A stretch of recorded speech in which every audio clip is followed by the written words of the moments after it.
Bien, bonjour à tous. Donc aujourd'hui, nous allons parler de l'autorité parentale sous son aspect pénal.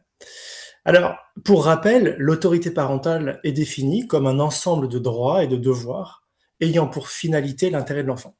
Elle appartient aux parents jusqu'à la majorité ou l'émancipation de l'enfant pour le protéger dans sa sécurité, sa santé, sa vie privée et sa moralité, pour assurer son éducation et permettre son développement dans le respect dû à sa personne.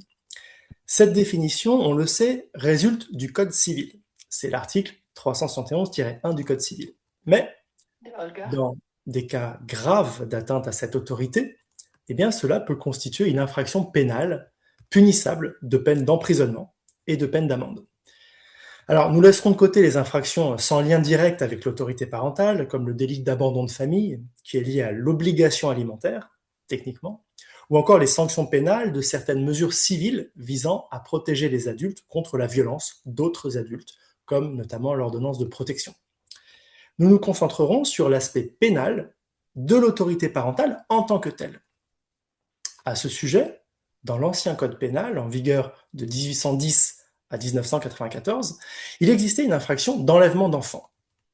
L'ancien code pénal appréhendait même cela comme un crime dans certains cas, et plus précisément lorsque l'enlèvement avait lieu par fraude ou violence.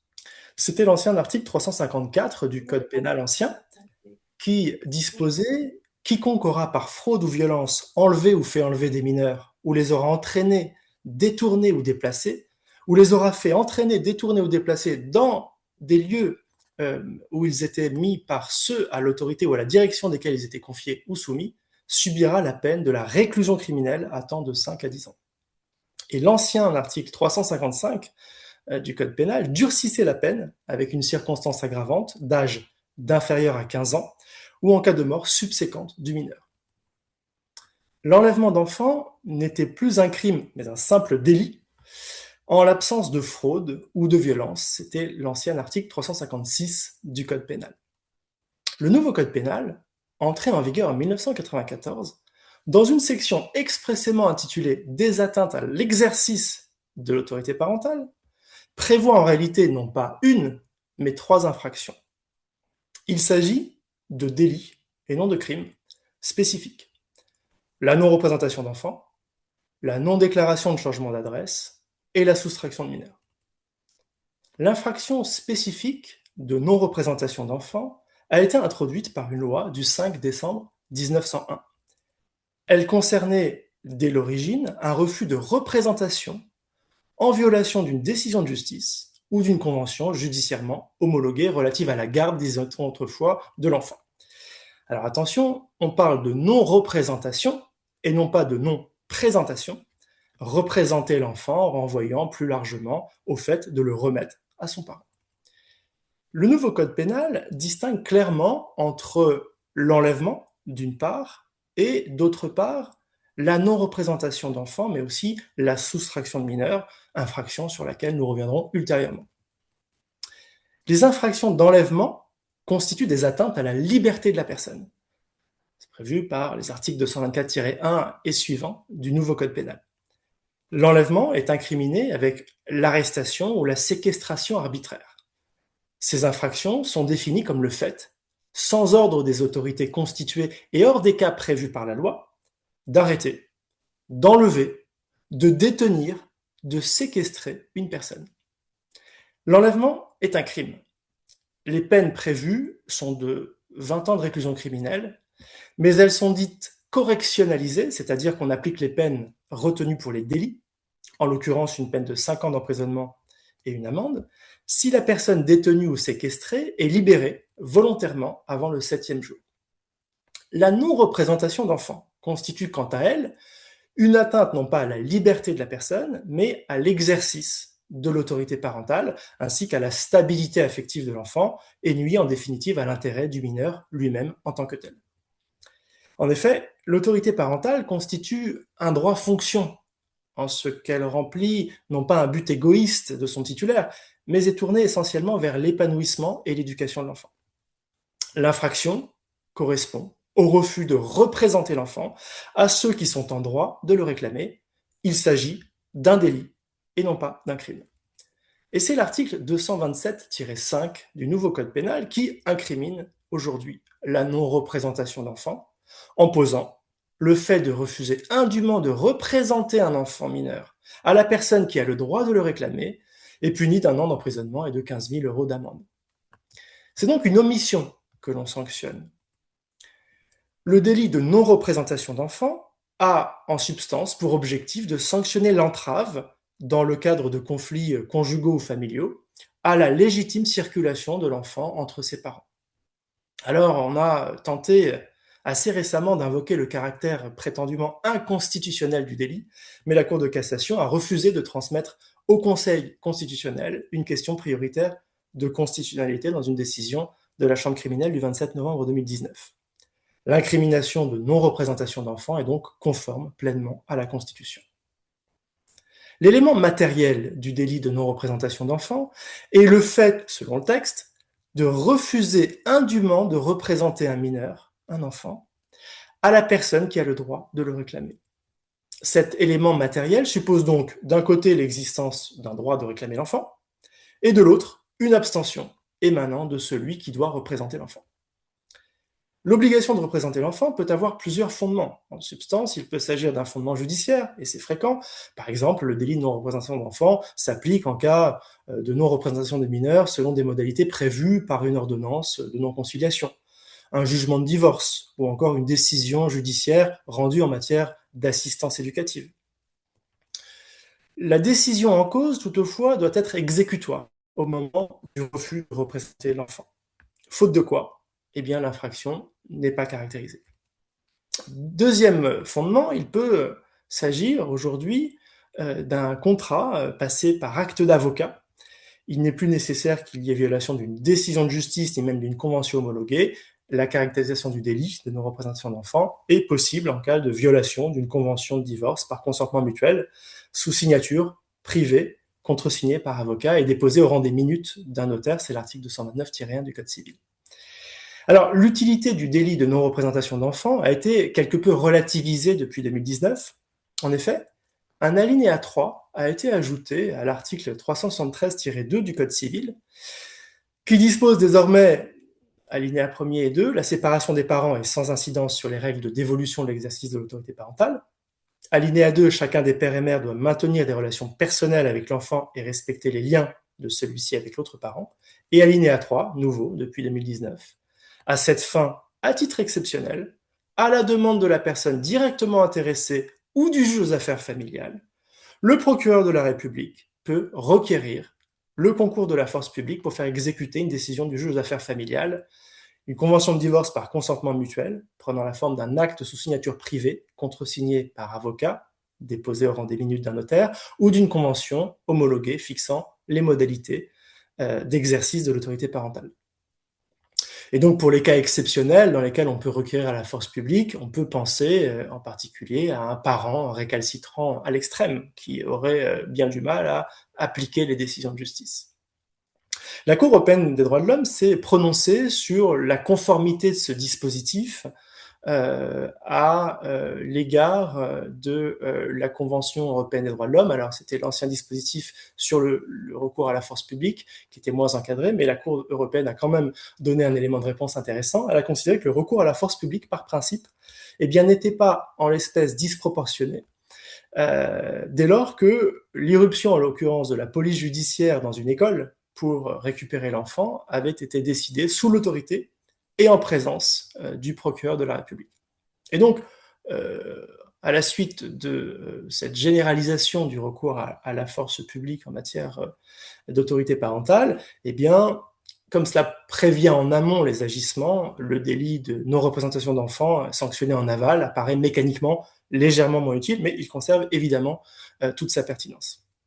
L'article 227-5 du nouveau code pénal vise, on l'a dit, le fait de refuser indûment de représenter un enfant mineur à la personne qui a le droit de le réclamer, sans distinguer la source de ce droit.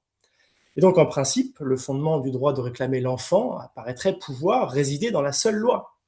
Autrement dit, la seule autorité parentale posée par la loi civile devrait techniquement pouvoir conduire un parent à agir en non-représentation d'enfant si, un autre parent refuse, en cas de séparation, de lui remettre l'enfant. Cependant, en réalité, la difficulté provient de ce que, en l'absence d'une décision judiciaire ou d'une convention, homologuée ou contresignée par acte d'avocat, aucun droit spécifique n'est prévu. Les parents ont des droits, pour ainsi dire, concurrents sur l'enfant. La question se pose aussi de savoir quelles sont les personnes qui peuvent être en droit de réclamer l'enfant. Il s'agit bien sûr en premier lieu des parents eux-mêmes, qui tiennent essentiellement cette prérogative de l'exercice de l'autorité parentale. Pour rappel, l'autorité parentale est exercée en commun par les parents. Et en principe, on l'a rappelé, la séparation n'a pas d'incidence sur l'exercice de cette autorité parentale. La question de savoir si en revanche les grands-parents pourraient se prévaloir de leur droit d'entretenir des relations avec leurs petits-enfants sur le fondement de la loi, c'est l'article 371-4 du Code civil, dans le but d'exiger la représentation du mineur en question. La question est controversée, car d'un côté, les grands-parents ont bien des droits légaux, en l'occurrence d'entretenir des relations personnelles avec leurs petits-enfants, mais de l'autre, ils n'ont pas d'autorité parentale à proprement parler. Or, l'infraction dont on est en train de parler, la non-représentation d'enfants, eh bien, figure dans des dispositions relatives à l'atteinte à l'exercice de l'autorité parentale. Donc il semble difficile en réalité, au nom du principe d'interprétation stricte de la loi pénale, de faire application de ce délit au profit d'un grand-parent qui souhaiterait agir. Les personnes auteurs du délit, eh bien, lorsqu'il est commis, ce délit de non-représentation d'enfants émane souvent de l'un des deux parents. Mais il peut aussi être commis par un membre de la famille qui refuserait de restituer l'enfant aux parents ou à l'un d'entre eux. La question s'est posée également du moment d'appréciation du délit et les éléments constitutifs de l'infraction s'apprécient au jour des faits et non au jour où le juge statue. Ça veut dire quoi? Ça veut dire qu'un parent, par exemple, qui est poursuivi pour avoir refusé de représenter son enfant aux coparents, ne peut pas se prévaloir de la modification ultérieure de la résidence du mineur, désormais fixée chez lui, précisément parce que l'existence ou non du délit s'apprécie au jour des faits. Il y a une décision notamment de la Chambre criminelle de la Cour de cassation du 14 mars 2012 en ce sens. L'abstention doit être contraire aux prévisions de la décision judiciaire ou de la convention. La difficulté peut toutefois provenir de l'ambiguïté du cadre, notamment judiciaire. Par exemple, dans le cas où il est prévu que l'enfant passe la première quinzaine des grandes vacances avec un parent et que le transfert vers l'autre s'effectuerait le samedi à telle heure. Or, le samedi n'est pas nécessairement le jour qui clôt la quinzaine en question. Afin d'éviter cela, il est préférable de solliciter plus clairement une répartition par moitié ou par quart, avec un horaire, par exemple, de transfert le jour du terme de la moitié ou du quart en question. En effet, les modalités de la représentation sont importantes. Le délit de non-représentation d'enfant est constitué non seulement en cas de refus de représenter l'enfant, mais également dans les hypothèses où le parent prévenu a méconnu les modalités de cette représentation. Par exemple, la chambre criminelle de la Cour de cassation a approuvé la condamnation d'une mère ayant refusé de remettre l'enfant à une tierce personne alors que la décision le prévoyait, la tierce personne agissant pour le compte du père en l'espèce. La décision, en effet, ne prévoyait pas la nécessité d'un agrément de la mère quant à l'identité de cette personne, le désaccord de la mère sur ce point ayant été à l'origine du refus de représentation. C'est une décision de la Chambre criminelle du 14 avril 1999. À l'inverse, lorsque l'ordonnance du juge aux affaires familiales prévoit un droit de visite au profit d'un parent en présence d'un tiers digne de confiance choisi par lui, et que le parent titulaire de ce droit doit informer l'autre parent à l'avance du nom du tiers choisi, l'autre parent ne commet pas de non-représentation d'enfant s'il a refusé de remettre les enfants à défaut d'avoir reçu cette information. C'est un arrêt du 3 octobre 2012. De même, dans un cas où il y avait eu omission de la part du père de prévenir la mère de la période de visite, alors que cela était prévu dans la décision, il a été jugé que la mère, respectant scrupuleusement les prévisions de la décision, ne commet pas de délit de non-représentation en refusant de remettre l'enfant. Une décision du 27 novembre 1996. Plus généralement, le délit s'applique lorsque l'un des parents ne met pas tout en œuvre pour représenter l'enfant à l'autre parent. Sera aussi coupable du délit le père dont l'enfant refuse de rejoindre la mère, malgré l'intervention de la gendarmerie. Le délit est également consommé du fait de la part du parent prévenu de provoquer le refus du mineur à suivre l'autre parent. Il y a une décision de la chambre criminelle du 27 novembre 1996 qui est en ce sens. S'expose également à une condamnation pénale le parent absent de son domicile à l'heure à laquelle le coparent devait récupérer l'enfant. Ou encore un parent qui fait héberger l'enfant chez un tiers la veille de la venue de l'autre parent, afin d'éloigner l'enfant. Une décision notamment de la chambre criminelle du 5 novembre 1997. Il en va de même dans le cas où une mère fait croire au père que l'enfant est malade, afin qu'il ne le réclame pas. Une décision du 18 décembre 2002 est en ce sens-là. L'élément matériel du délit de non-représentation d'enfant comprend ainsi non seulement le refus, mais également tout obstacle, direct ou indirect, mis à la représentation de l'enfant à l'égard de l'autre parent. Cet obstacle peut relever aussi bien du mensonge que d'une mise en scène. S'agissant de l'élément intentionnel à côté de l'élément matériel, le délit de non-représentation d'enfant est en tout état de cause un délit intentionnel. Ça veut dire que son existence suppose la conscience et la volonté de refuser de représenter l'enfant à la personne qui est en droit de le réclamer. Il s'agit donc d'un refus délibéré, qui doit être caractérisé à l'appui de la condamnation. La Chambre criminelle de la Cour de cassation le rappelle régulièrement. Alors, il est nécessaire que le prévenu ait effectivement connaissance des dispositions de la décision, par exemple, fixant l'étendue et les modalités de ses obligations de représentation de l'enfant. Mais cette connaissance peut être valablement établie dès lors que la décision en question a été signifiée, c'est-à-dire portée par un commissaire de justice à la connaissance de l'autre parent. Cela étant, si le délit de non-représentation d'enfant est un délit intentionnel, qui suppose la démonstration de l'intention, en revanche, les mobiles, c'est-à-dire les motifs de la personne qui commet le délit, sont indifférents. La question peut se poser de l'erreur. On dit qu'à propos de l'erreur, surtout l'erreur de fait, elle chasse l'intention. Et on a effectivement des exemples en jurisprudence d'un parent ayant pu être relaxé, c'est-à-dire non condamné, car il pensait, par exemple, exercer légitimement son droit de garde à l'époque, entre guillemets, en raison de décisions de justice contradictoires. Il y a une décision notamment de la Chambre criminelle de la Cour de cassation du 9 novembre 1994 en ce sens. La question se pose également de la possibilité d'admission de faits justificatifs, et spécialement de l'état de nécessité. Pourquoi ? Parce que l'article 227-5 du nouveau code pénal, relatif donc au délit de non-représentation d'enfant, vise le fait de refuser indûment de représenter un mineur à la personne qui a le droit de le réclamer. C'est-à-dire un refus indu de représenter le mineur. Cela paraît donc impliquer, à contrario, qu'un refus puisse être justifié, puisse être dû, et qu'il puisse, ce refus, à condition qu'il soit légitime, faire échapper son auteur à toute responsabilité pénale. Or, en droit pénal, il existe ce qu'on appelle des faits justificatifs, c'est-à-dire des excuses qui justifient la commission de telle ou telle infraction. Et en particulier, il y a un fait justificatif auquel on pense ici, c'est le fait justificatif d'état de nécessité. C'est un fait justificatif qui, lorsqu'il existe, fait que l'infraction pénale n'est pas susceptible d'être sanctionnée. C'est prévu par l'article 122-7 du Code pénal, qui pose « n'est pas pénalement responsable la personne qui, face à un danger, notamment pour autrui, accomplit un acte nécessaire à la sauvegarde d'autrui ». Alors l'exemple qu'on donne classiquement en droit pénal, c'est le parent qui vole un quignon de pain pour subvenir aux besoins de son enfant. Il y a bien vol, il y a bien soustraction frauduleuse de la chose d'autrui, mais il y a un état de nécessité, on l'a fait pour éviter un danger plus grand pour autrui, et donc on n'est pas responsable pénalement. La question ici est de savoir si cet état de nécessité peut être invoqué en matière de non-représentation d'enfants. La jurisprudence l'admet, mais à condition qu'existe un danger réel, imminent, et qu'un acte de sauvegarde soit proportionné à la gravité de ce danger. Alors il y a des cas en jurisprudence où l'état de nécessité a pu être admis face à une non-représentation d'enfants.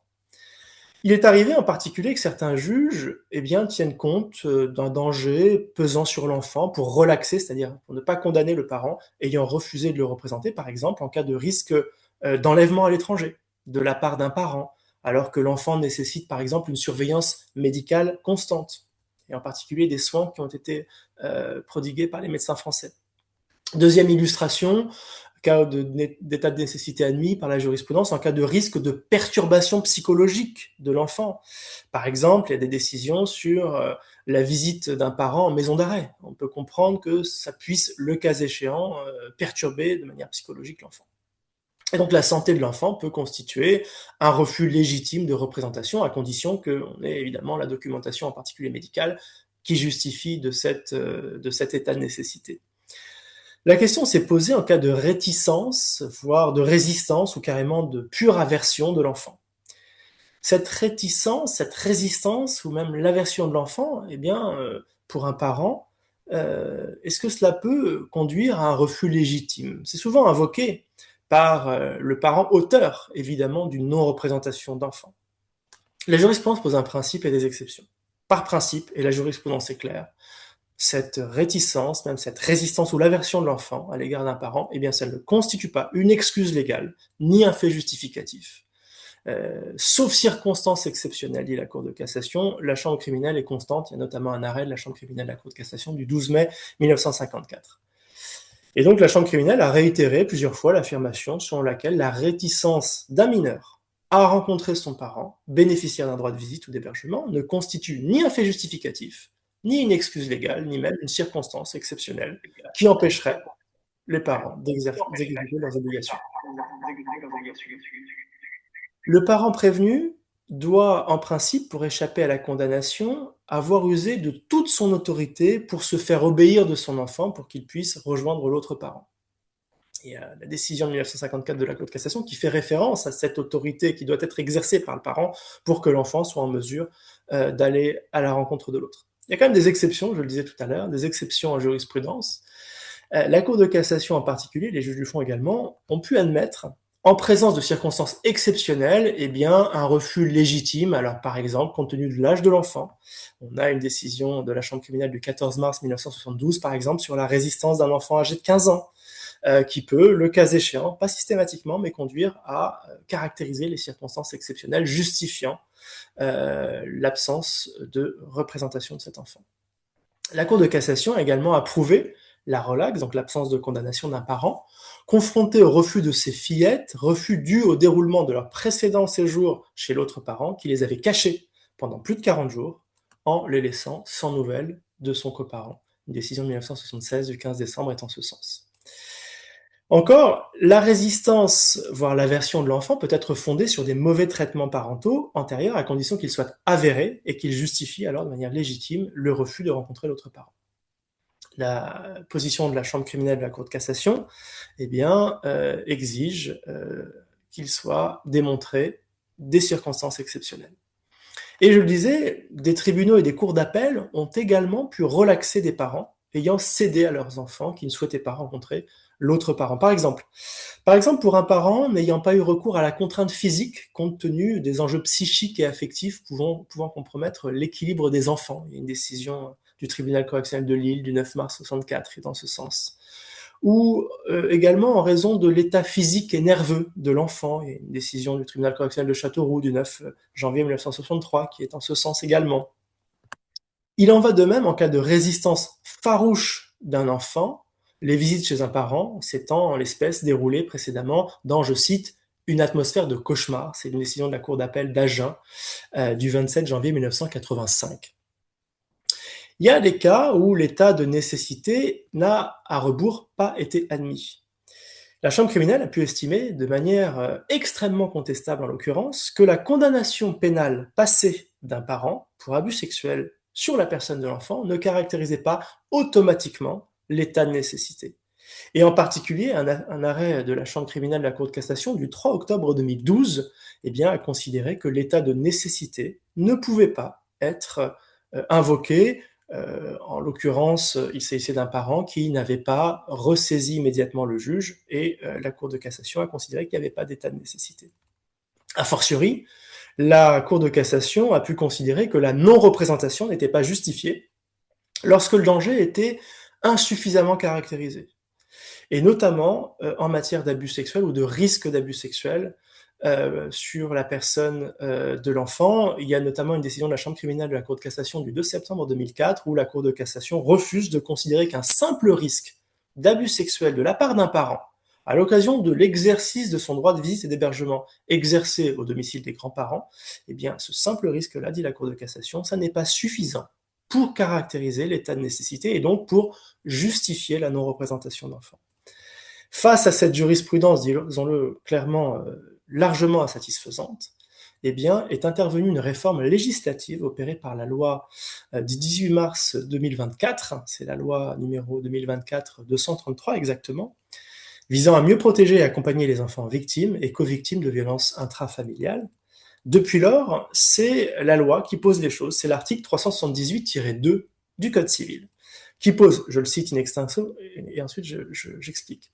Le texte pose que l'exercice de l'autorité parentale et les droits de visite et d'hébergement du parent poursuivis par le ministère public ou mis en examen par le juge d'instruction, soit pour un crime commis sur la personne de l'autre parent, soit pour une agression sexuelle incestueuse ou pour un crime commis sur la personne de son enfant, sont suspendus de plein droit jusqu'à la décision du juge aux affaires familiales, le cas échéant saisi par le parent poursuivi, jusqu'à la décision de non-lieu du juge d'instruction ou jusqu'à la décision de la juridiction pénale. C'est ici une protection et une précaution législative légitime, d'abord parce que cela suppose soit un crime commis sur l'autre parent, soit un crime commis sur l'enfant, soit une agression sexuelle incestueuse commise sur l'enfant. Ensuite, cela suppose pas simplement une plainte, ce qui a pu être un temps envisagé, mais qui aurait permis évidemment les abus, car une plainte est aisée à mettre en œuvre, à la différence de la poursuite, qui est exigée ici par le procureur de la République, ou de la mise en examen par un juge d'instruction qui suppose des éléments tangibles. Enfin, cela est certes automatique, c'est-à-dire de plein droit, dit le texte, mais c'est temporaire puisque la suspension n'existe que jusqu'à la décision contraire d'un juge d'affaires familiales, juge d'instruction ou juridiction pénale. Alors en cas de fait non avéré, la suspension des droits prendra fin et donc le parent qui a vu l'exercice de son autorité parentale suspendu, eh bien recouvrera la totalité de ses droits. En cas de fait avéré, en revanche, le parent auteur de l'infraction pourra être condamné. C'est l'article 378 du Code civil qui prévoit qu'en cas de condamnation d'un parent comme auteur, co-auteur ou complice d'un crime ou d'une agression sexuelle incestueuse commise sur la personne de son enfant, ou d'un crime commis sur la personne de l'autre parent, la juridiction pénale ordonne le retrait total de l'autorité parentale, sauf décision contraire spécialement motivée.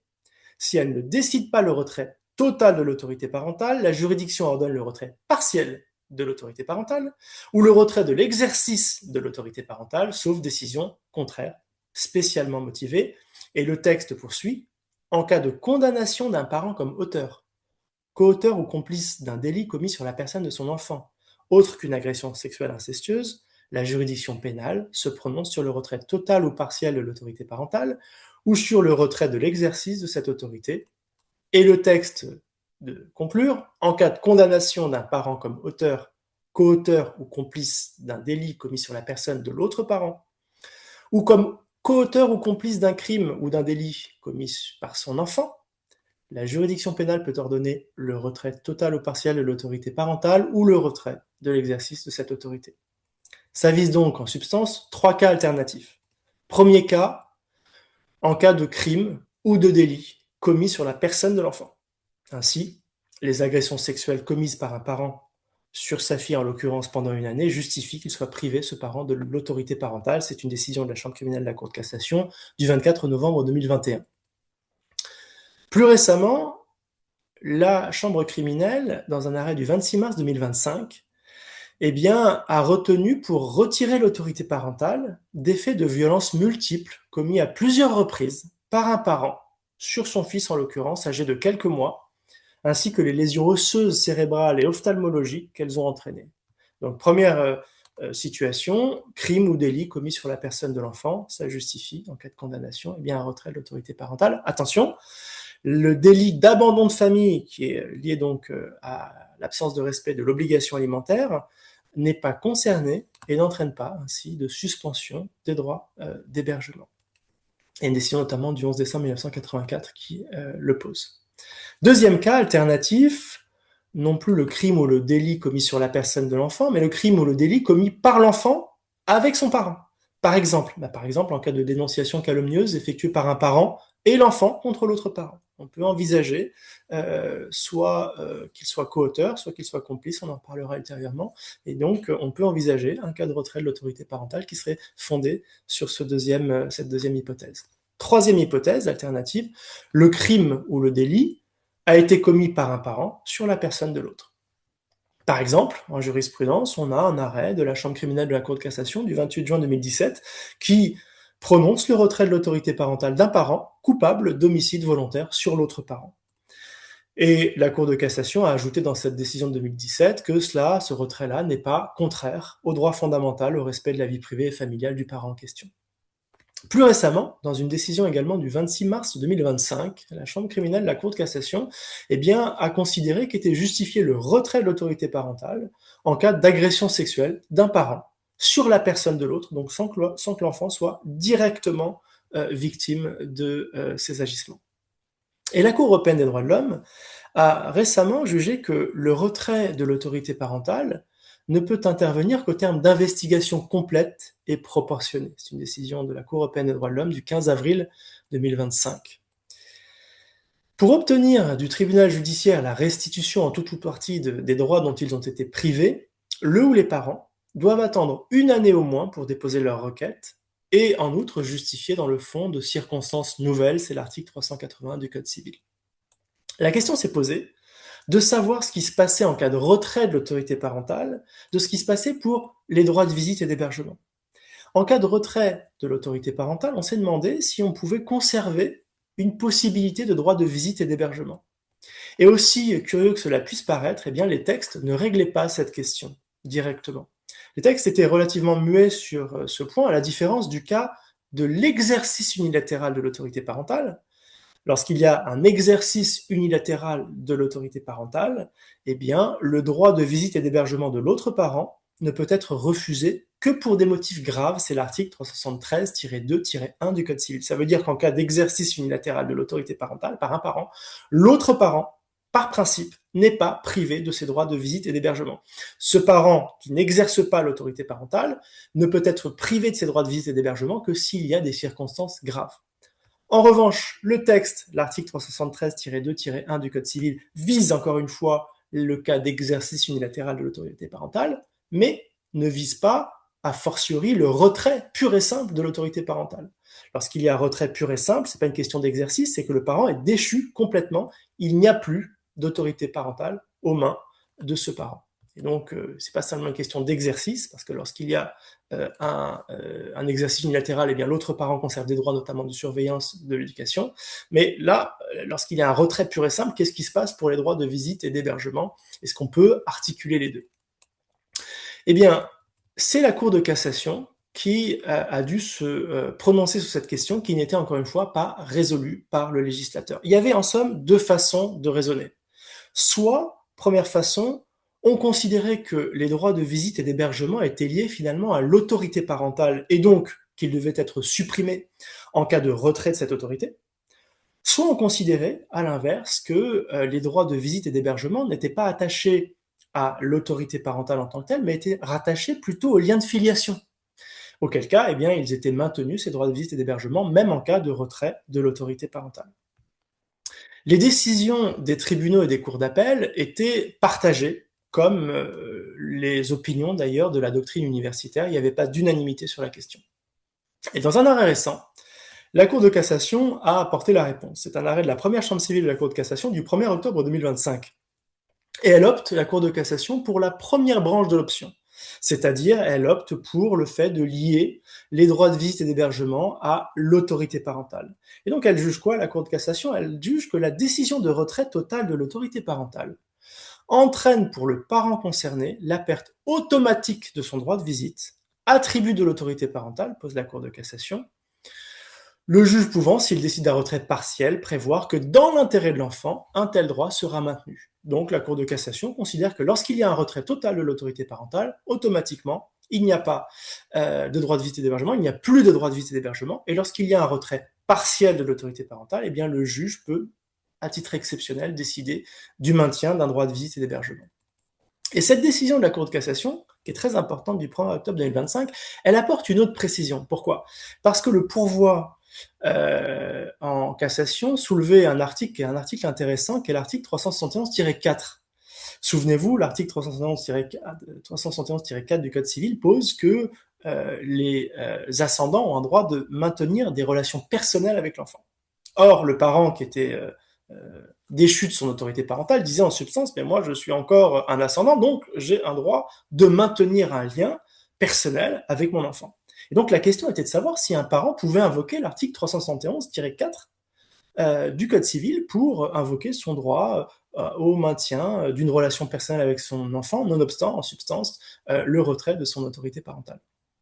Et la Cour de cassation a considéré que les parents ne sont pas des ascendants pour l'application de l'article 371-4, premier alinéa du Code civil, selon lequel l'enfant a le droit d'entretenir des relations personnelles avec ses ascendants, seul l'intérêt de l'enfant pouvant faire obstacle à l'exercice de ce droit. Donc la Cour de cassation considère que les parents ne sont pas, curieusement, des ascendants, en tout cas ne sont pas des ascendants au sens de ce texte. Alors cette précision apparaît a priori assez discutable, parce que le parent est bien un ascendant, c'est le premier des ascendants d'ailleurs, le parent. Mais en réalité, cette décision de la Cour de cassation s'explique pour deux raisons. Première raison, l'article en question, l'article 371-4 du Code civil, a été conçu initialement pour les grands-parents. Et il avait été introduit par une loi du 4 juin 1970, précisément pour préserver les droits des grands-parents à l'égard de leurs enfants. Et la modification de ce texte par la loi du 4 mars 2002, qui a substitué au terme grands-parents le terme d'ascendant, eh bien, n'a pas finalement changé sa raison d'être, qui est de protéger essentiellement les ascendants autres que les parents.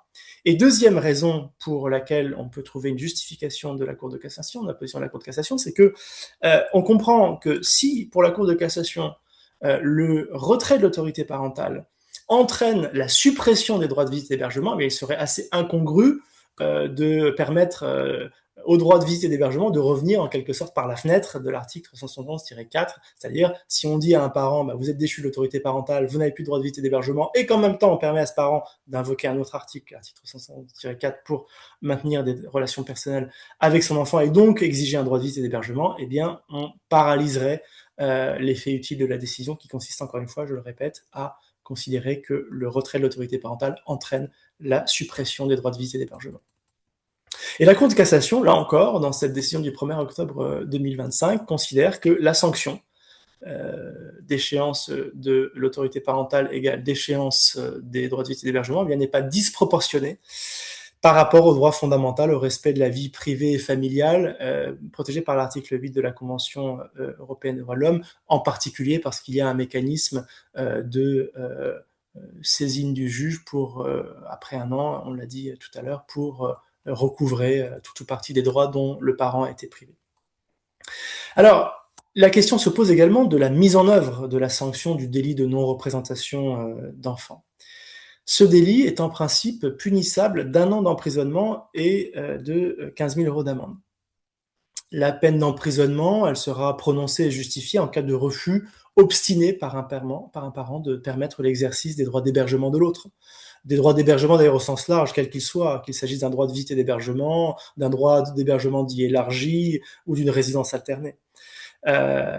Lorsqu'un parent fait obstacle de manière répétée au droit d'hébergement de l'autre, eh bien, il peut y avoir des peines de prison, notamment il y a un arrêt de la Chambre criminelle du 2 novembre 2017 dans ce sens-là. La loi prévoit également des aggravations de peine, et donc le passage à 3 ans d'emprisonnement au lieu d'1 et à 45 000 € d'amende au lieu de 15 000 € d'amende dans 2 cas. Premier cas, lorsque le mineur est retenu au-delà de 5 jours sans que ceux qui ont le droit de le réclamer sachent où il se trouve.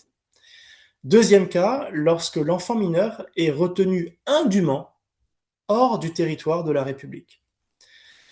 Alors le fait que l'enfant soit retenu indûment hors du territoire de la République doit être soigneusement caractérisé, et une décision récente le confirme.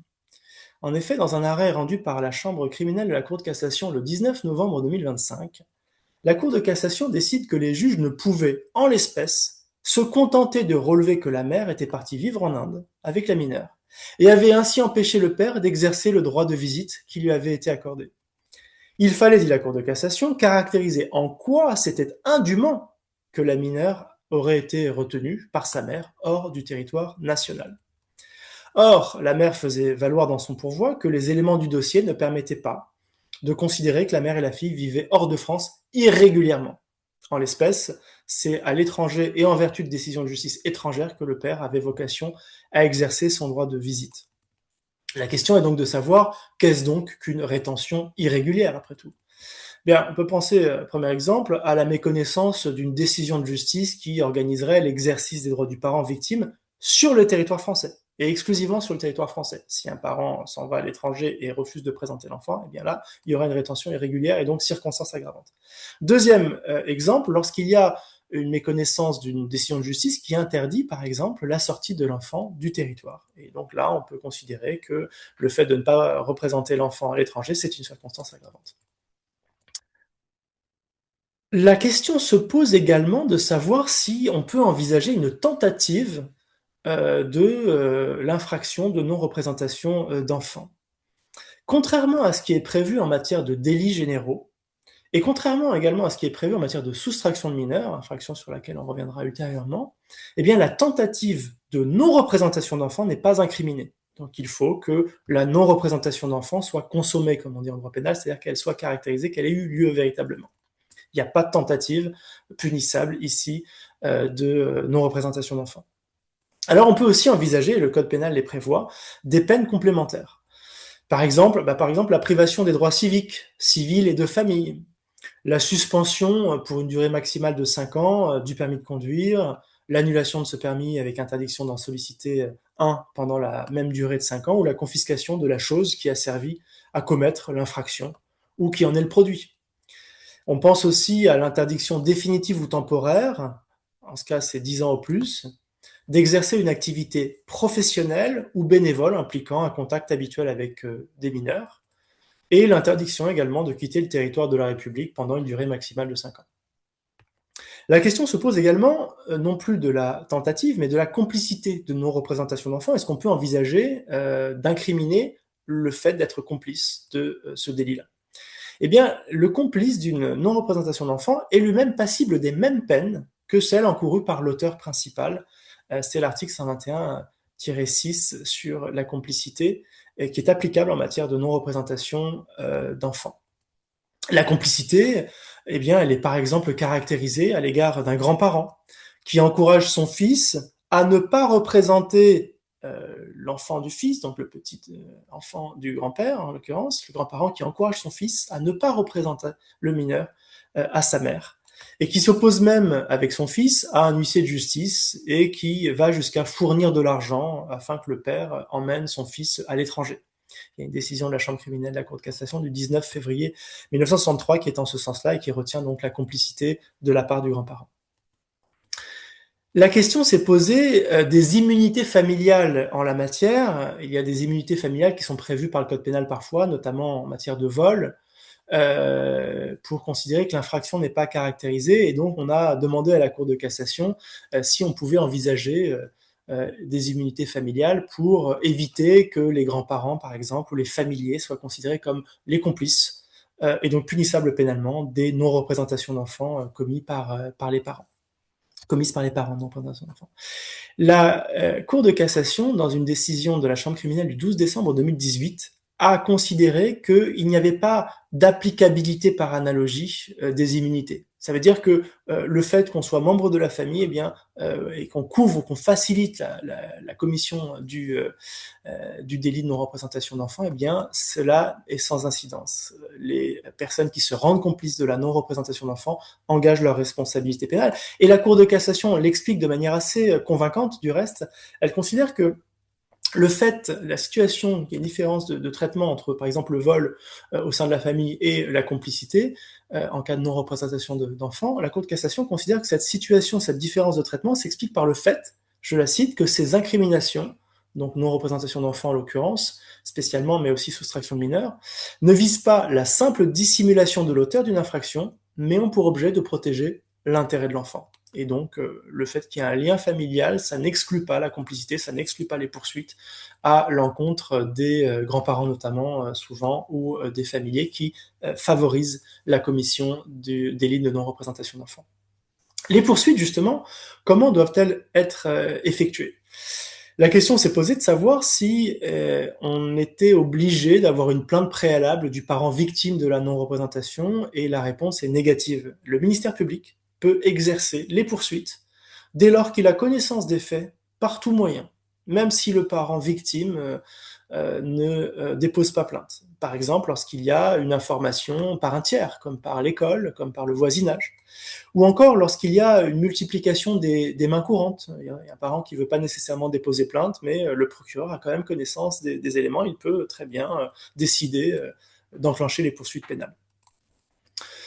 Le parent qui se heurte à une non-représentation d'enfant peut lui-même bien évidemment aussi déposer plainte, le cas échéant avec constitution de partie civile devant le doyen des juges d'instruction, lorsque sa plainte simple est restée sans réponse pendant 3 mois, ou bien effectuer, le cas échéant, une citation directe, c'est-à-dire qu'il va citer devant le tribunal correctionnel le parent auteur de la non-représentation d'enfant. Et donc, ça suppose quoi? Ça suppose dans cette situation un dossier assez solide. Pourquoi? Parce qu'on se passe alors du juge d'instruction. S'il n'y a pas d'information judiciaire, hein, qu'il n'y a pas de pouvoir d'enquête à charge et à décharge, il faut avoir tous les éléments en sa possession lorsqu'on fait une citation directe. Et puis on se passe aussi du procureur de la République. Le procureur de la République qui a décidé de ne pas poursuivre. Pour ne rien dire des situations dans lesquelles, et ça arrive, le procureur de la République, qui n'est pas à l'origine des poursuites, requérera lui-même la relaxe du prévenu. C'est-à-dire, ne sera pas en faveur de l'auteur de la citation directe, mais sera plutôt en faveur du prévenu, du parent qui est renvoyé devant le juge pénal. Ça arrive aussi. Donc c'est possible d'avoir une citation directe pour non-représentation d'enfant, mais il faut avoir des éléments tangibles. La question est de savoir également comment ça se matérialise, le délit de non-représentation d'enfant, et en particulier lorsqu'il y a une succession de délits, lorsqu'il y a un renouvellement, et c'est fréquent, lorsqu'il y a un renouvellement de non-représentation d'enfants successives. La jurisprudence considère que les délits se renouvellent à chaque fois, que mise en demeure d'exécuter une décision de justice, par exemple, le parent qui est prévenu devant le juge correctionnel fait obstacle à la représentation.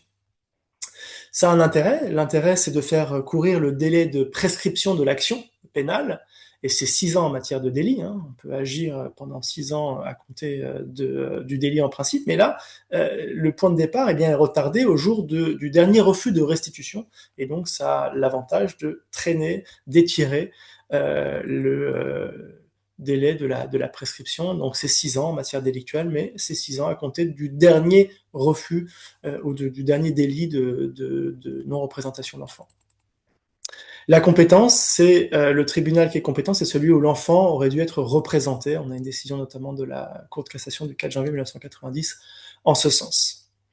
Voilà ce qu'on pouvait dire sur la non-représentation d'enfants. Il faut dire aussi quelques mots sur le délit de défaut de notification d'un changement de domicile.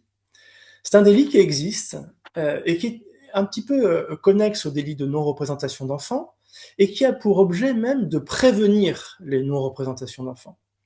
Le législateur pénal prévoit en effet un délit spécifique en posant, je le cite, c'est l'article 227-6 exactement du Code pénal, le fait pour une personne qui transfère son domicile en un autre lieu, alors que ses enfants résident habituellement chez elle, de ne pas notifier son changement de domicile dans un délai d'1 mois à compter de ce changement à ceux qui peuvent exercer à l'égard des enfants un droit de visite ou d'hébergement, en vertu d'un jugement, d'une convention judiciairement homologuée ou d'une convention prévue à l'article 129-1 du Code civil, c'est-à-dire convention sous signature privée mais contresignée par avocat, et déposée au rang des minutes du notaire, est puni de 6 mois d'emprisonnement et de 7 500 € d'amende.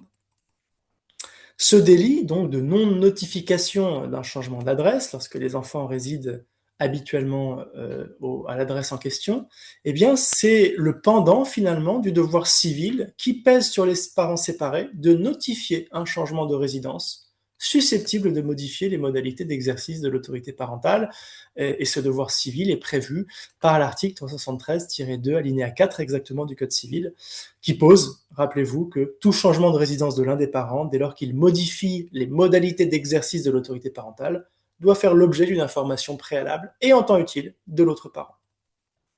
Et le texte de poursuivre En cas de désaccord, le parent le plus diligent saisit le juge aux affaires familiales qui statue selon ce qu'exige l'intérêt de l'enfant. Le juge répartit les frais de déplacement et ajuste en conséquence le montant de la contribution à l'entretien et à l'éducation de l'enfant. Le présent alinéa ne s'applique pas aux parents bénéficiaires d'une autorisation de dissimuler son domicile ou sa résidence, prévue au 6e bis de l'article 515-11 exactement, si l'ordonnance de protection a été requise à l'encontre de l'autre parent. En substance, principe, on doit notifier le changement de résidence, exception notamment en cas d'ordonnance de protection pour dissimuler, si c'est prévu par l'ordonnance, le lieu de résidence d'un parent qui serait victime ou qui aurait été victime de violences de la part de l'autre. Et donc, s'il y a ce pendant civil au délit pénal de non-notification du changement d'adresse, ça veut dire quoi? Ça veut dire qu'il y a un cumul qui est envisageable. Le cumul est envisageable entre la sanction civile d'une part et la sanction pénale d'autre part. La sanction civile, c'est quoi? C'est la possibilité qu'un juge aux affaires familiales prononce le transfert de résidence ou la perte de résidence pour le parent qui est responsable de l'absence de notification du changement de son adresse. Et la sanction pénale peut se cumuler, eh bien, c'est un délit. Donc, c'est en l'occurrence 6 mois d'emprisonnement et 7 500 € d'amende prévus par le texte du code pénal. Et dans la mesure où il s'agit de deux faits distincts, eh bien, le défaut de notification, lorsqu'il a effectivement conduit à une non-représentation d'enfant, eh bien, on peut envisager que les deux délits existent en concours et donc les poursuivre de manière séparée. La Cour de cassation juge assez légitimement, là encore, que l'article 227-6 du code pénal, qui incrimine le défaut donc de notification du changement de domicile, a pour objet de prévenir la commission du délit de non-représentation d'enfant, mais dont il est néanmoins distinct. Ça veut dire quoi? Ça veut dire que pour apprécier l'élément intentionnel, c'est-à-dire la connaissance de ce délit, eh bien on ne l'apprécie pas exactement de la même manière que pour la non-représentation d'enfant à proprement parler. Pour le délit d'absence de notification du changement d'adresse, l'élément intentionnel est établi dès lors que les faits ont été commis en connaissance de cause. On savait qu'il y avait un changement d'adresse, on savait qu'on devait, nul n'est censé d'ailleurs ignorer la loi pénale, on savait qu'on devait notifier ce changement à l'autre parent, on ne l'a pas fait. La question est de savoir si ça implique une volonté de ne pas représenter l'enfant à terme, puisqu'on a dit que c'était un peu le bras armé, le délit de non-notification du changement de résidence. La Cour de cassation a eu, là encore, assez récemment, l'occasion de préciser comment s'apprécier l'élément intentionnel du délit de non-communication d'adresse. Et la Cour de cassation, dans un arrêt de la Chambre criminelle du 19 novembre 2025, eh bien, elle a considéré que l'élément intentionnel de ce délit de non-communication de changement d'adresse n'implique pas nécessairement la volonté de faire échec à l'exercice d'un droit de visite ou d'hébergement. La volonté de faire échec au droit de visite et d'hébergement, c'est l'élément moral du délit de non-représentation d'enfant, et ça ne suppose pas qu'il existe ce souhait de faire obstacle au droit de visite et d'hébergement en matière du délit de non-communication d'adresse. Il s'agissait de la femme partie vivre en Inde avec sa fille sans en informer le père, et le père était titulaire d'un droit de visite et d'hébergement. La mère avait été condamnée pour délit de non-information du changement d'adresse, et elle prétendait devant la Cour de cassation que n'avait pas été établie son intention de commettre une non-représentation d'enfant. Et la Cour de cassation lui répond de manière assez sèche mais assez convaincante que l'article 227-6 du Code pénal a pour objet la prévention du délit de non-représentation d'enfant, dont il est distinct, et que l'élément intentionnel de l'infraction de défaut de notification d'un changement de domicile est établi dès lors qu'elle a été commise en connaissance de cause. Il n'implique pas cet élément intentionnel, donc, nécessairement la volonté de faire échec à l'exercice d'un droit de visite ou d'hébergement. Celle-ci, ajoute la Cour de cassation, caractérisant l'élément moral du délit de non-représentation d'enfant. Ça veut dire quoi? Ça veut dire, encore une fois, que pour obtenir une condamnation pour la commission de ce délit de non-notification d'un changement d'adresse, eh bien, ça ne suppose pas la démonstration de ce que le parent auteur de l'infraction ait eu l'intention de commettre une non-représentation d'enfant. Ce sont deux délits qui sont connexes, mais qui sont néanmoins distincts. Et cette position de la Cour de cassation du 19 novembre 2025, c'est un revirement de jurisprudence dans l'appréciation de l'élément moral de l'infraction par rapport à une ancienne position de la Cour de cassation, notamment, je pense à une décision du 20 février 1991 qui avait été rendue sous l'empire des anciennes dispositions du Code pénal.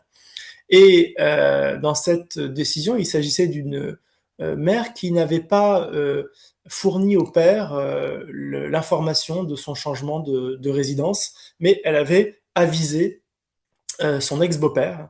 Et il y avait un accord en l'espèce entre les ex-époux de communiquer avec l'ex-beau-père parce qu'il y avait une volonté d'éviter un contact direct et la Cour de cassation avait considéré qu'il n'y avait pas eu d'infraction. Mais aujourd'hui, cette jurisprudence ne tient plus. Et d'ailleurs, le texte précise clairement que l'information doit être donnée au titulaire de l'autorité parentale et donc pas à l'ex-beau-père ou aux ex-beaux-parents. Disons quelques mots également de la soustraction de mineurs. La soustraction de mineurs eh bien, figure dans le code pénal au nombre des délits qui sont envisagés par le moyen d'une atteinte à l'autorité parentale. La soustraction de mineurs suppose le déplacement d'un mineur. C'est un agissement positif, à la différence du délit de non-représentation d'enfants ou du délit d'absence de notification d'un changement d'adresse, qui sont des omissions finalement. Là, en cas de soustraction de mineur, c'est un déplacement, c'est un fait positif. Le code pénal punit la soustraction de mineur, mais fait une distinction en fonction des personnes qui sont susceptibles de la commettre. Le code pénal vise deux types de soustraction de mineur. Celle par ascendant, c'est l'article 227-6 du code pénal, et la soustraction de mineur par une personne autre qu'un ascendant, c'est l'article 227-7. Cette hypothèse de soustraction de mineur par un tiers autre qu'un ascendant, c'est l'hypothèse ancienne du rapt de séduction ou du détournement de mineur, qui a été prévu notamment par le code pénal napoléonien. Alors, comme l'infraction de non-représentation d'enfants, l'infraction de soustraction de mineurs vise essentiellement à protéger les enfants dans le cadre de conflits conjugaux ou familiaux. Mais à la différence de la non-représentation d'enfants, la soustraction de mineurs vise aussi historiquement à lutter contre la soustraction amoureuse, dans l'hypothèse où la soustraction de mineurs a lieu à l'initiative d'une personne qui n'est pas ascendante sur le plan familial. Et dans cette dernière hypothèse, il y a soustraction de mineurs par une autre personne donc que l'ascendant, seulement si le déplacement de mineurs se fait sans fraude ni violence.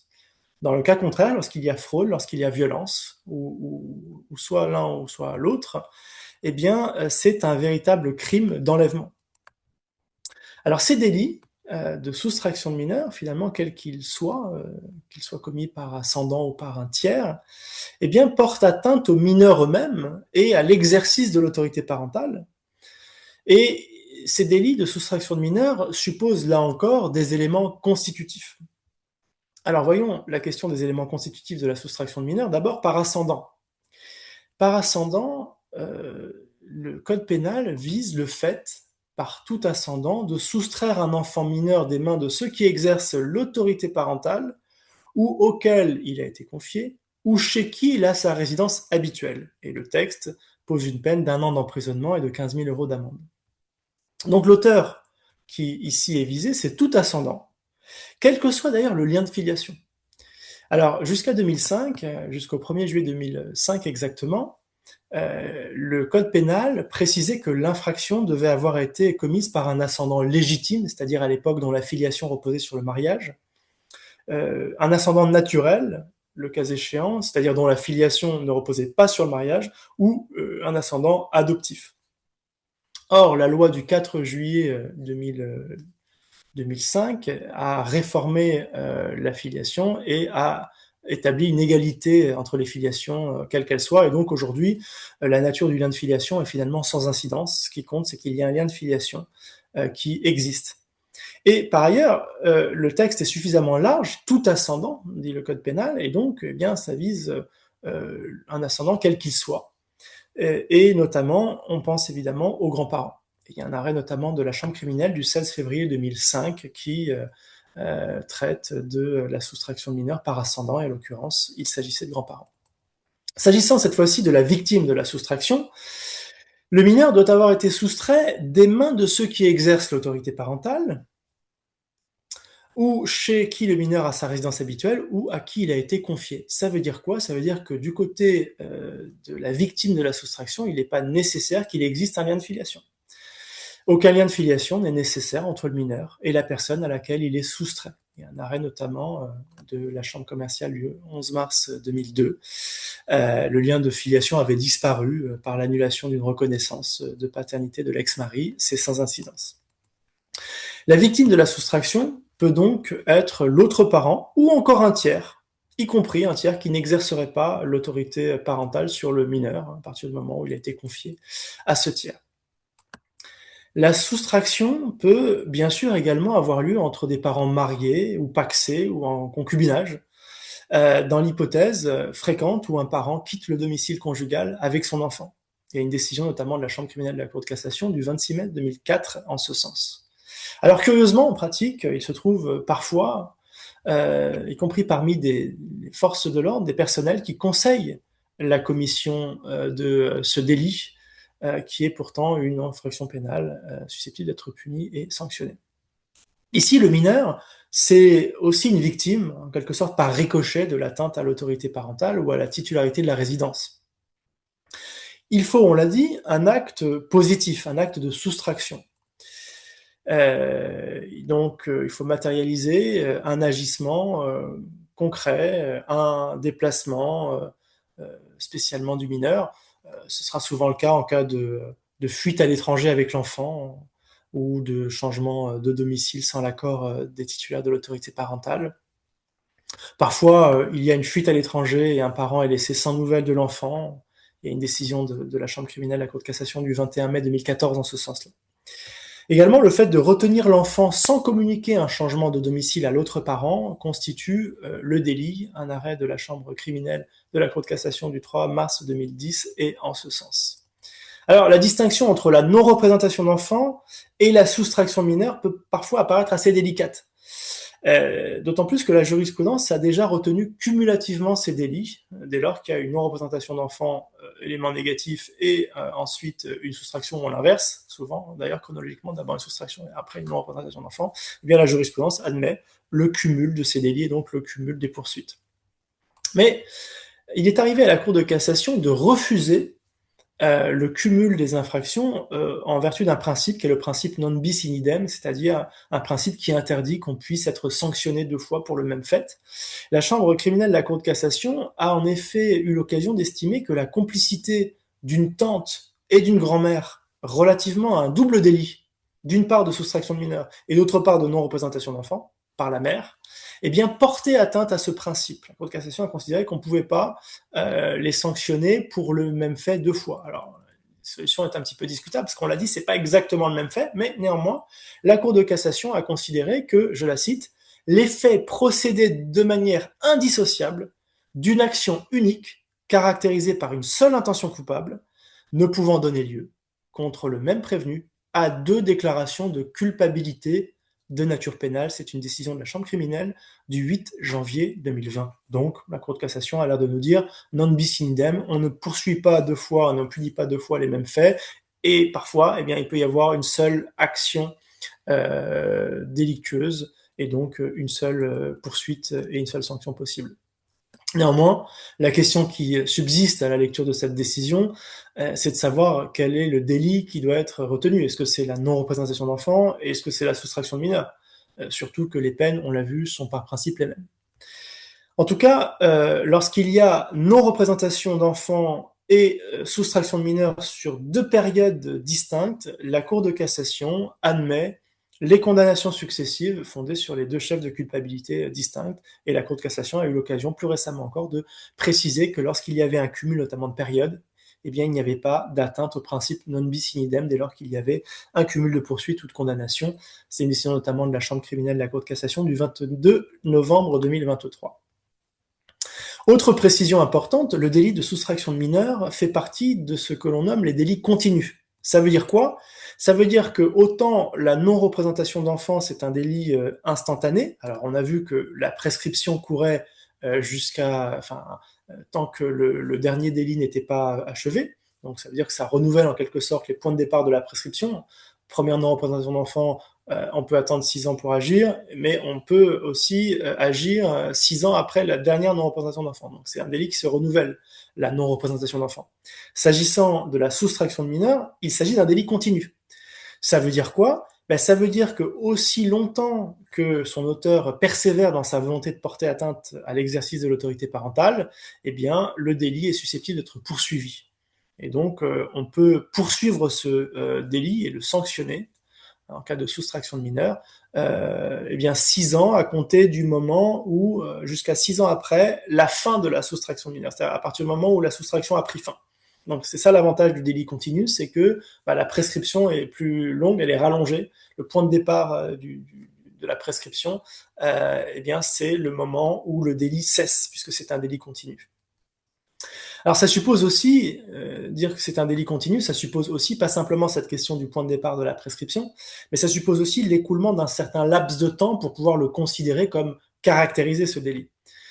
Il faut une certaine durée pour qu'on puisse parler de soustraction de mineurs. Il faut qu'il y ait une certaine durée dans la soustraction pour qu'on considère que le délit soit caractérisé. La question s'est posée de savoir si on pouvait caractériser le délit de soustraction de mineur lorsque le mineur rejoint lui-même l'auteur de la soustraction. La Cour de cassation répond par principe par l'affirmative.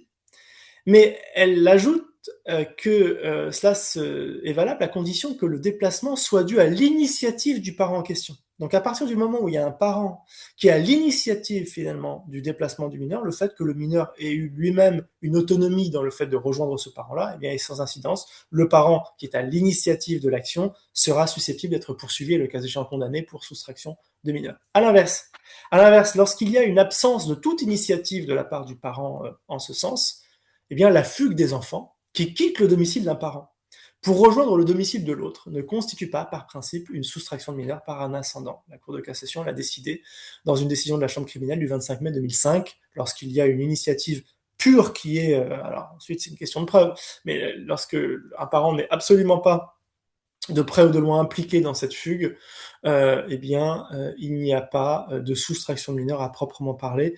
Retenons que la loi pénale est d'interprétation stricte, bien sûr. Donc il faut prouver le cas contraire, il faut prouver qu'il y a un parent qui a l'initiative de la fuite de l'enfant, qui consiste à quitter le domicile d'un parent pour rejoindre son propre domicile.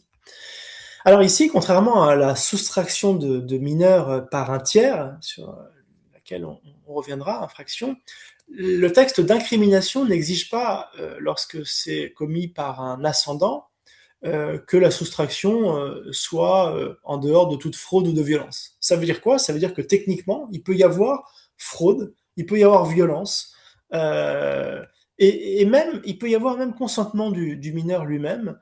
Le délit pourrait être caractérisé de soustraction de mineur. La question se pose donc de savoir s'il ne peut pas y avoir un cumul de qualifications d'infraction avec l'enlèvement. Pourquoi? Parce que lorsqu'il y a des violences, eh bien, on peut passer peut-être de la soustraction de mineur simple à l'enlèvement qui est puni de manière plus lourde par le code pénal. La soustraction par ascendant peut résulter effectivement d'un enlèvement violent parfois, de la part d'un parent, qui puisse agir d'ailleurs avec la complicité d'un tiers ou pas. Et les qualifications de soustraction de mineur et d'enlèvement apparaissent alors envisageables toutes les deux. Elles apparaissent pouvoir s'appliquer en concours. Pourquoi? Parce que l'enlèvement, c'est le déplacement illicite d'un mineur des mains de ceux à qui il est confié. Et donc la question, c'est de savoir quelle est l'infraction qu'on doit retenir. Il y a des clés de solutions qui peuvent être apportées par un adage, latin là encore, specialia generalibus derogant, la loi spéciale déroge à la loi générale. S'il y a un texte spécifique pour la soustraction de mineurs, alors on peut considérer que ce texte déroge au droit général de l'enlèvement. Et donc, si on applique cet adage specialia generalibus derogant, on est plutôt enclin à considérer qu'on écarterait l'infraction d'enlèvement à proprement parler et on se concentrerait dans ce cas sur le délit de soustraction de mineurs. Il y a quand même en jurisprudence des cas, des illustrations contraires. Il y a quand même en jurisprudence des cas, des illustrations contraires lorsque l'acte traduit clairement la volonté de porter atteinte à l'enfant lui-même au-delà de sa situation familiale. Pour faire simple, l'enlèvement, c'est une atteinte à la liberté de déplacement d'une personne, alors que la soustraction de mineur, c'est l'entrave finalement à l'autorité parentale de l'autre, et l'enfant est victime collatérale de cette entrave. Donc, on va regarder l'intention. Il y a un arrêt, par exemple, dans lequel un parent n'avait pas reconnu son enfant et avait refusé même d'en entendre parler, et avait finalement enlevé cet enfant qui était en bas âge, c'était un bébé de quelques mois. Et l'enfant était ensuite décédé consécutivement à la négligence de ce parent. Et la Cour de cassation, dans un arrêt de la Chambre criminelle du 3 septembre 2008, a considéré qu'en l'espèce, il y avait bien un enlèvement. Et donc, le prévenu a été renvoyé devant la cour d'assises du chef d'enlèvement d'un mineur de moins de 15 ans. Et donc, la qualification n'est pas forcément impossible d'enlèvement, hein, c'est un crime l'enlèvement, mais ça suppose, encore une fois, la démonstration de l'intention de porter atteinte à la valeur protégée, comme on dit en droit pénal, qui consiste dans la liberté de circulation de la personne. Alors, lorsque l'infraction porte atteinte à la situation familiale du mineur, il convient d'appliquer la soustraction de mineur. Lorsqu'en revanche, on porte atteinte à la personne du mineur en elle-même, à sa liberté, à sa sécurité, on sera plutôt dans le crime d'enlèvement, ce qui sera évidemment assez rare en jurisprudence. Les illustrations existent, mais elles sont quand même assez limitées. En tout cas, on peut considérer que cette jurisprudence ne s'impose pas, la distinction ne s'impose pas avec la force de l'évidence. Pourquoi ? Parce que c'est intéressant de regarder la valeur protégée et pourquoi est-ce qu'on a agi, mais il ne faut pas oublier que la soustraction de mineurs elle-même, elle semble aussi porter atteinte à la sécurité, au moins à la sécurité psychique et psychologique de l'enfant. Donc la question de la valeur protégée, elle a sans doute encore besoin d'être affinée en jurisprudence. Là encore, pour la soustraction de mineurs, il s'agit d'un délit intentionnel. Il s'agit en tout cas d'un délit intentionnel qui nécessite la caractérisation de la conscience et de la volonté de soustraire le mineur des mains de ceux qui exercent l'autorité parentale. Chez qui le mineur a sa résidence habituelle, le cas échéant, ou de ceux à qui il a été confié. Donc, délit intentionnel, il faut, pour le ministère public quand il y a des poursuites ou pour l'auteur de la citation directe, démontrer que le parent prévenu renvoyé devant le juge pénal a eu cette intention coupable.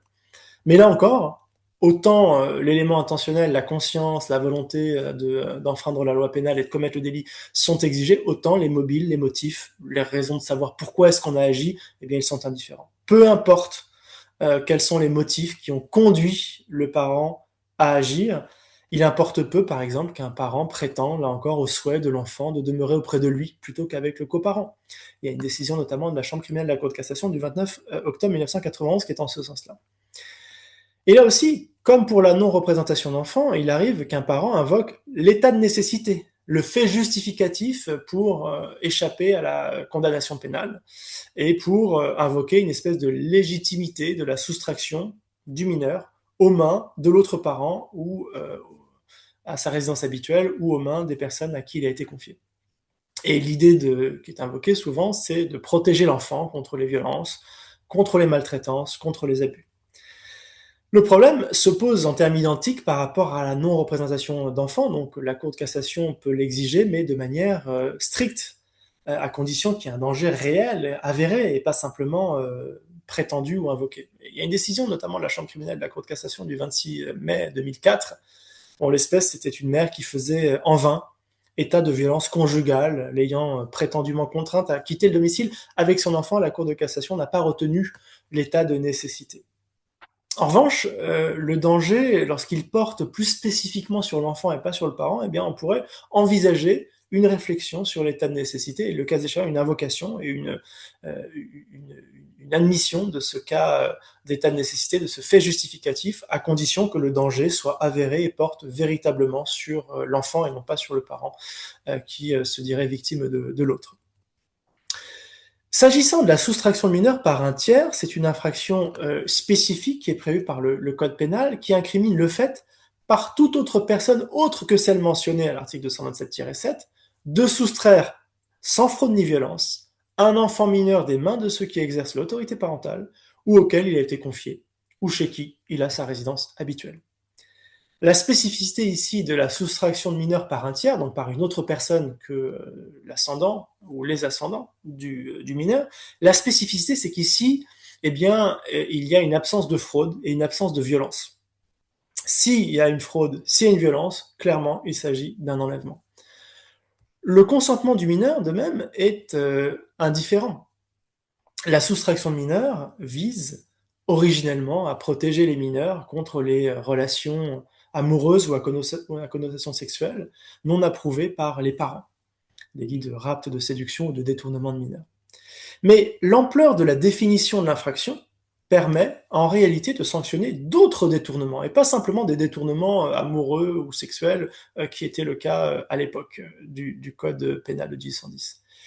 Cela vise quoi potentiellement? Cela vise le fait pour d'autres membres de la famille chez qui le mineur ferait une fugue, eh bien, d'accueillir ce mineur pour échapper à l'autorité de ses parents. Il peut s'agir de tantes, il peut s'agir d'oncles, il peut s'agir de frères, de sœurs, etc. Donc on peut envisager qu'il ne s'agisse pas à proprement parler d'ascendants et qu'il s'agisse de collatéraux, et donc qu'on puisse sanctionner pour soustraction de mineurs par un tiers. Deuxième illustration possible, il peut s'agir évidemment de pur tiers. Par exemple, en jurisprudence, on retrouve l'infraction caractérisée à l'égard d'un tiers qui avait accueilli un mineur en fugue sans prévenir ses parents. Il y a une décision de la Chambre criminelle de la Cour de cassation du 3 septembre 2014 en ce sens. Et puis, bien sûr, l'infraction peut être appliquée, le cas échéant, en cas d'agissement de la part de mouvements sectaires. Et évidemment, dans tous ces cas, le consentement du mineur est sans incidence sur la constitution du délit, puisque précisément on cherche à protéger le mineur un peu contre sa volonté. Là encore, il s'agit d'un délit continu. Continu, ça veut dire quoi? Ça veut dire que, encore une fois, le délai de prescription est court à partir du moment où le délit cesse. Donc on a 6 ans pour agir à compter de la cessation du délit, mais ça suppose aussi qu'il y ait un temps suffisant, un laps de temps qui se soit écoulé pour la dite soustraction. Et donc en jurisprudence, on a comme ça des illustrations de ce laps de temps nécessaire. Alors il n'y a pas de définition législative du laps de temps, il y a quelques canons jurisprudentiels qui ont été posés. Notamment, la Cour de cassation a considéré que quelques heures ne suffisent pas en général à consommer le délit.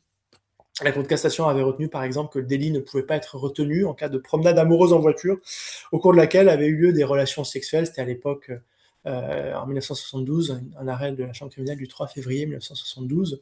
Et de la même manière, la Cour de cassation avait jugé que ne se rend pas coupable d'une soustraction de mineur un médecin ayant retenu sa patiente mineure de 2 heures à l'occasion de son rendez-vous médical au cabinet, décision notamment de 1968 du 23 décembre de la Cour de cassation.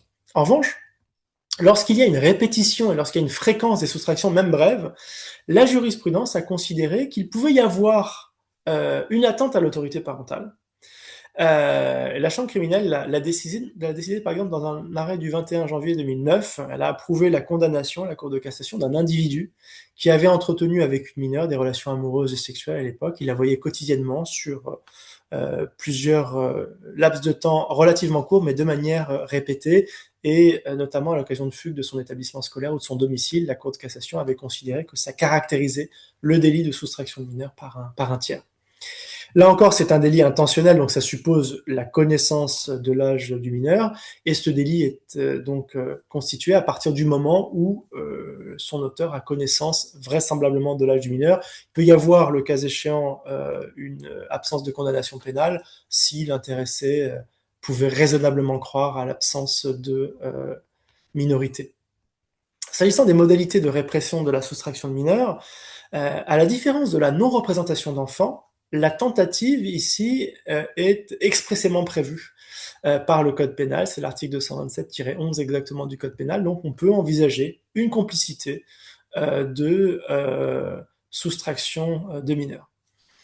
La soustraction de mineurs peut intervenir avec l'aide d'un tiers qui fournirait assistance, aide pour la réalisation du délit. Et là encore, on retrouve le cas assez fréquent des grands-parents qui pourraient aider son enfant à soustraire à son petit-fils ou sa petite-fille des mains de l'autre parent, en dissimulant par exemple la nouvelle résidence. Il y a un certain nombre de décisions en ce sens, notamment un arrêt du 14 janvier 2003 de la Cour de cassation ou encore du 8 janvier 2020. Là encore, ce qu'on a indiqué sur les immunités familiales, eh bien, on le retrouve ici en matière de soustraction de mineurs. Les immunités familiales qui sont prévues par le code pénal, notamment en matière de vol, ne sont pas applicables ici. Et la Cour de cassation considère que ça n'est pas contraire au principe constitutionnel d'égalité devant la loi. Une décision de la Chambre criminelle de la Cour de cassation du 12 décembre 2018 est en ce sens. Alors la répression, s'agissant des peines encourues, la répression est plus sévère à l'égard des tiers qu'à l'égard des ascendants. Les ascendants, on l'a dit, encourent par principe une peine d'emprisonnement d'1 an et 15 000 euros d'amende. Les tiers, eux, encourent une peine de 5 ans d'emprisonnement et de 75 000 euros d'amende. Cependant, les ascendants encourent des peines aggravées, 3 ans d'emprisonnement et 45 000 euros d'amende exactement. Alors, d'abord, dans les deux mêmes premières circonstances aggravantes que celles prévues pour la non-représentation de mineurs, c'est-à-dire première circonstance en cas de rétention de l'enfant mineur au-delà de 5 jours sans que ceux qui ont le pouvoir de le réclamer ne sachent où il se trouve. Deuxième situation, circonstance aggravante, lorsque l'enfant mineur est retenu indûment hors du territoire de la République. Mais ici s'ajoute un troisième cas, si l'ascendant, auteur reconnu coupable de la soustraction de mineur, avait été déchu de son autorité parentale ou avait fait l'objet d'une décision de retrait de l'exercice de son autorité parentale. Les faits sont également passibles de 3 ans d'emprisonnement et de 45 000 euros d'amende. C'est l'article 227-10 exactement du Code pénal. Et puis là encore, les peines complémentaires prévues par le Code pénal sont applicables au délit de soustraction dans les mêmes conditions que dans le délit de non-représentation d'enfants. L'infraction, là encore, peut être commise de manière successive. Le prévenu peut être de nouveau poursuivi et condamné après une première condamnation en cas de persistance de la volonté coupable. La règle non bis in idem qu'on évoquait tout à l'heure sur l'absence de possibilité de sanctionner 2 fois le même agissement s'applique pas puisqu'il y a bien 2 caractérisations distinctes de 2 délits. Notamment une position de la Cour de cassation du 30 juin 1981 en ce sens-là. Et puis, il est possible aussi d'envisager la poursuite et la répression des personnes morales.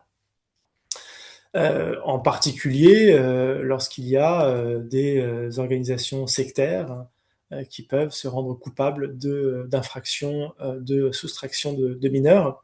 D'ailleurs, depuis une loi du 9 mars 2004, la responsabilité pénale des personnes morales présente un caractère général.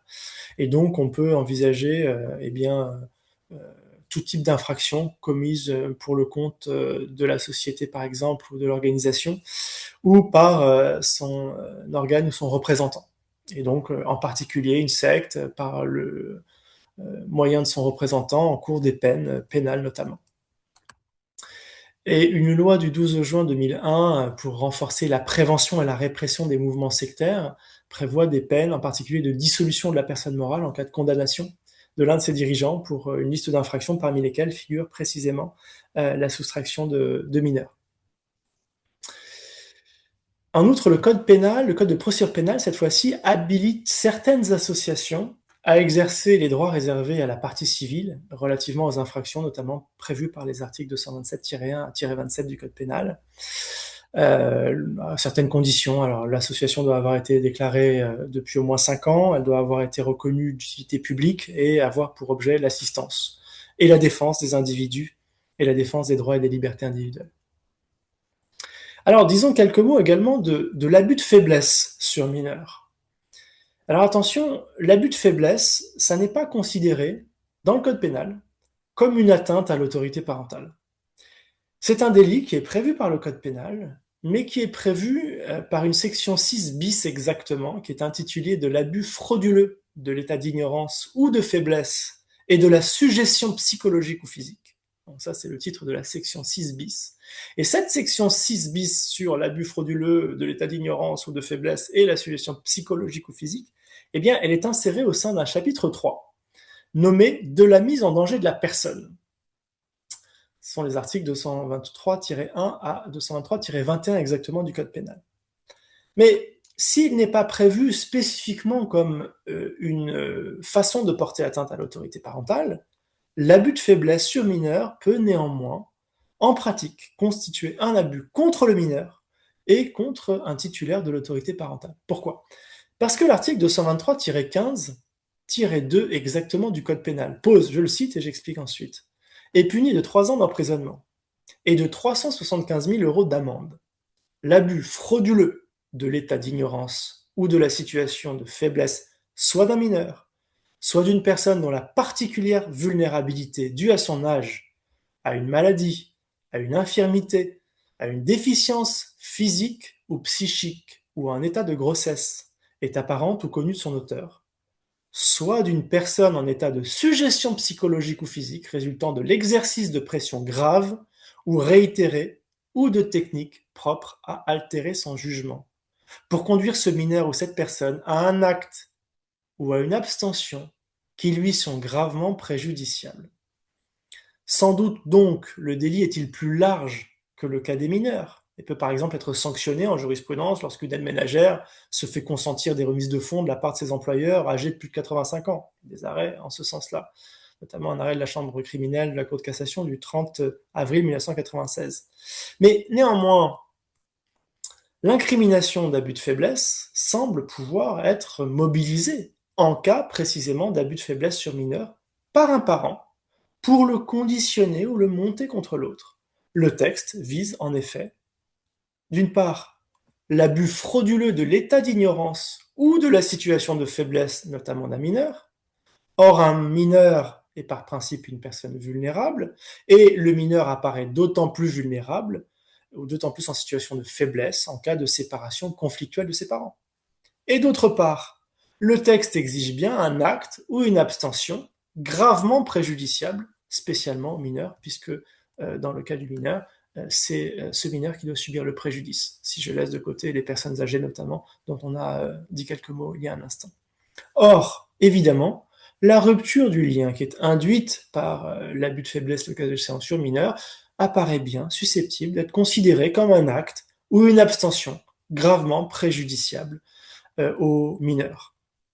D'ailleurs, certains textes, notamment le rapport de la défenseure des enfants de 2008, intitulé « Enfants au cœur des séparations parentales conflictuelles », pointe ce caractère potentiellement gravement préjudiciable pour le bon développement du mineur.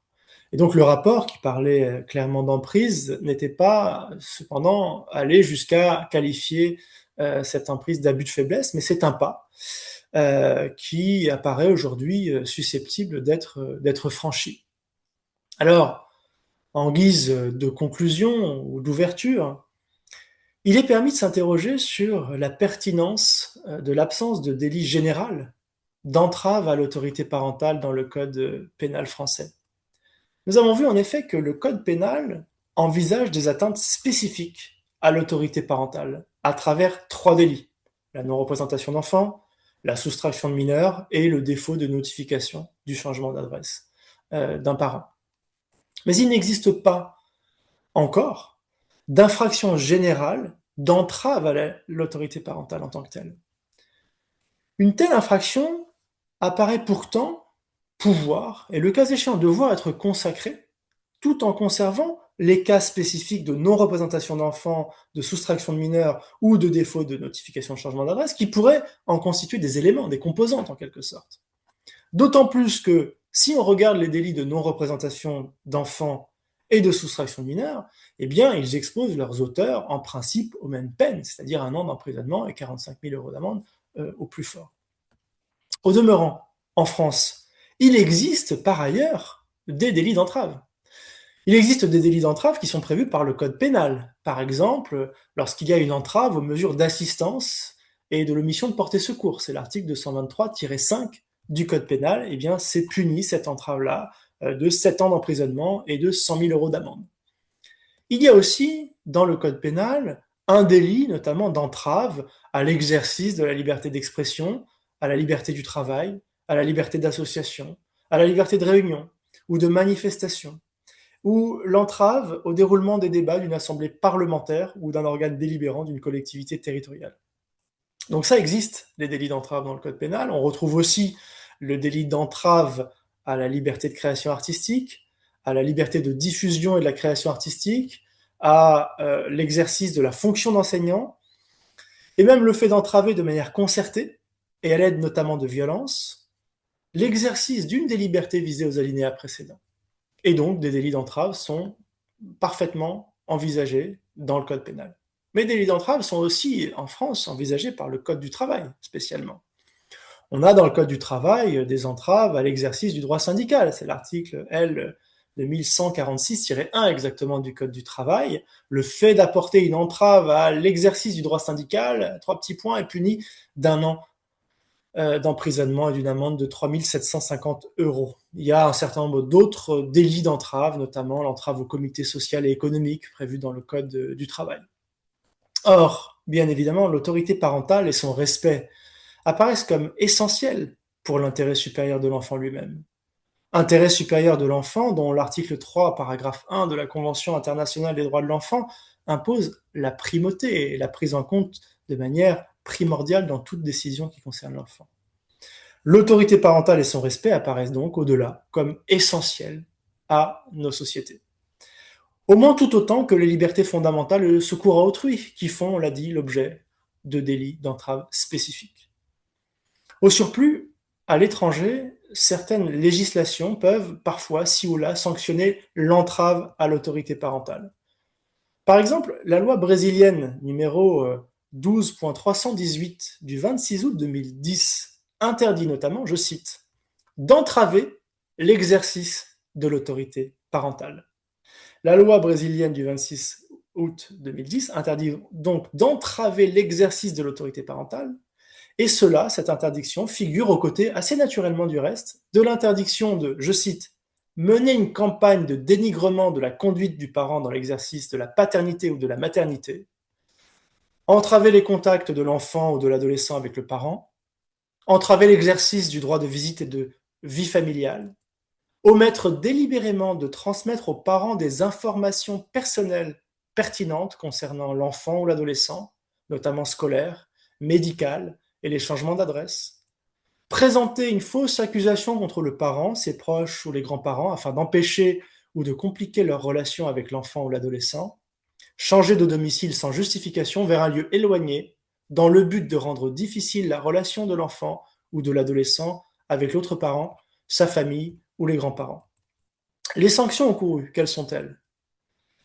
L'avertissement de l'auteur des actes, l'élargissement des droits de visite et d'hébergement du parent victime, l'infliction d'une amende, l'injonction d'un suivi psychologique, la modification provisoire ou définitive de la résidence de l'enfant et, jusqu'à 2022, mais cela a été abrogé en 2022, la suspension de l'autorité parentale du parent responsable. En France, nous avons finalement assez peu de choses, sinon rien qui sanctionne de manière générale l'entrave globale à l'exercice de l'autorité parentale, ni a fortiori les éventuelles complicités de ce qui serait une entrave générale à l'exercice de l'autorité parentale. Nous avons aujourd'hui des délits spécifiques par lesquels il convient de passer: non-représentation d'enfants, soustraction de mineurs, défaut de notification de changement d'adresse, voire, on l'a vu, abus de faiblesse, et le cas échéant, complicité d'un parent, à la commission de certains délits de droit commun auxquels pourraient être incités les mineurs. On pense notamment à la dénonciation calomnieuse à l'encontre d'un parent. On l'a vu. En effet, le code pénal considère qu'est complice d'un crime ou d'un délit la personne qui sciemment, par aide ou assistance, en a facilité la préparation ou la consommation, c'est l'article 121-7 du code pénal, et l'alinéa 2 de ce texte pose qu'est également complice la personne qui, par don, promesse, menace, ordre, abus d'autorité ou de pouvoir, aura provoqué à une infraction ou donné des instructions pour la commettre. Or, à cet égard, abuser de son autorité parentale pour provoquer son enfant à la commission d'une infraction apparaît assez clairement comme une complicité au sens de l'alinéa 2 de l'article 121-7 du code pénal. Cela étant, il n'en reste pas moins qu'il pourrait apparaître nécessaire d'envisager une incrimination spécifique d'entrave à l'exercice de l'autorité parentale.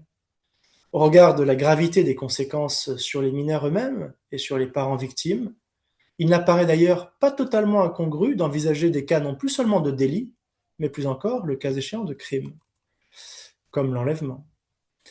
À l'heure où les mineurs sont légitimement de plus en plus protégés contre toutes sortes d'abus et de violences, voilà qui offre d'intéressantes perspectives, puissent les législateurs français en être inspirés.